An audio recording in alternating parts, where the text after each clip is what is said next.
রাজনীতির সিদ্ধান্ত যদি ভুল হয় তাহলে এটা কিসারত দিতে হয় জনগণের, কিসারত দিতে হয় রাজনীতি ব্যক্তিদের। প্রথম ভুল সিদ্ধান্তের কারণে রাজনীতিবিদরা জনগণের উপরে এক ধরনের স্টিম রোলার চালানো শুরু করে নিজের স্বার্থের কারণে, নিজের ফায়দার কারণে, দলীয় অবস্থানের কারণে। পরবর্তীতে জনগণ ক্ষুব্ধ হয়ে, তীব্র হয়ে অথবা ঘৃণা নিয়ে অথবা প্রতিরোধ গড়ে তুলে সেই সরকারকে, ওই রাজনীতি গোষ্ঠীকে প্রতিরোধ গড়ে তাকে লজ্জাজনকভাবে পরাজিত করে। যেরকম হয়েছিল পাকিস্তান, যেরকম হয়েছিল বাংলাদেশের ভিতরে আওয়ামী লীগের সভানেত্রী শেখ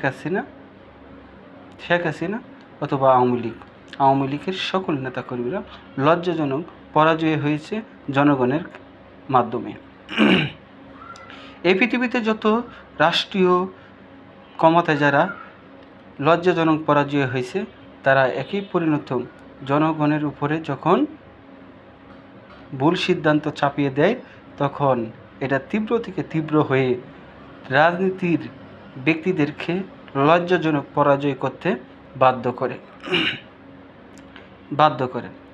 আজ ভারতের কথা বলতে চাই।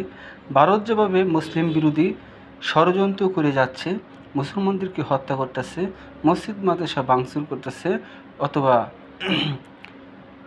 টকফোর উপরে যেভাবে ষড়যন্ত্র করতেছে এবং হিন্দুবাদী রাজনীতিকে প্রতিষ্ঠিত করতে যাচ্ছে অথবা মুসলমানদের সাথে বিরোধ করা শুরু করেছে, সেটার মাধ্যমে আমাদের কিছু হবে না। যে ভুলটা পাকিস্তান করেছিল সেটার জন্য বাংলাদেশকে হারিয়েছে, সেরকমভাবেই তাদের এই তীব্রতার কারণে, তাদের এই ধরনের আহম্মকীয়তার কারণে অথবা রাজনীতির ভুল সিদ্ধান্তের কারণে ভারতের দেখবেন 7 সিস্টার অথবা কলকাতা অথবা পাঞ্জাব, এগুলা কাশ্মীর, বিভিন্ন ধরনের সমস্যা ভারতের উপরে ঝাঁপিয়ে থাকবে এবং ষড়যন্ত্র হবে ভিতরে। জাতিগত ঐক্য না থাকলে সে জাতি কখনোই জাতিগত ঐক্য না থাকলে সে দেশের ঐক্য অথবা সে দেশের ভূখণ্ড টিকিয়ে রাখা যায় না। কেন যায় না? আপনি যখন নিজের স্বার্থকে, রাজনীতির স্বার্থকে অথবা আপনি ধর্মীয় স্বার্থকে বেশি প্রাধান্য দিবেন, অন্য কোনো ধর্মকে প্রাধান্য দিবেন না অথবা অন্য কোনো জাতিগোষ্ঠীকে প্রাধান্য দিবেন না, আপনার রাজনীতিকে প্রতিষ্ঠিত করবেন, অন্য রাজনৈতিক দলকে যখন আপনি প্রাধান্য দিবেন না, এটার ভিতরে অটোমেটিক ওই দেশের নাগরিকই হিন্দু হোক, খ্রিস্টান হোক অথবা শিখ হোক অথবা বৌদ্ধ হোক অথবা খ্রিস্টান হোক, যেই হোক অথবা মুসলমান হোক, এই ধরনের বিভক্তের কারণে তারা মন বিভক্ত হবে, ভূখণ্ড বিভক্ত হবে, দেশ বিভক্ত হবে। তার মাধ্যমে ভারতের আয়তন কমে যাবে এবং পরবর্তীতে মাথা হাতাবে নরেন্দ্র মোদী অথবা ভারতবর্ষের নাগরিকরা অথবা বিজেপি অথবা কংগ্রেস। তারা বলল হায়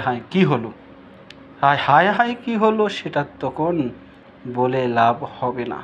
কেন? রাজনীতি এমনই একটি বিষয়, যখন আপনার জনগণের কণ্ঠ আপনার মাঝে উচ্চারিত না হবে, প্রয়োজন না হবে, তখন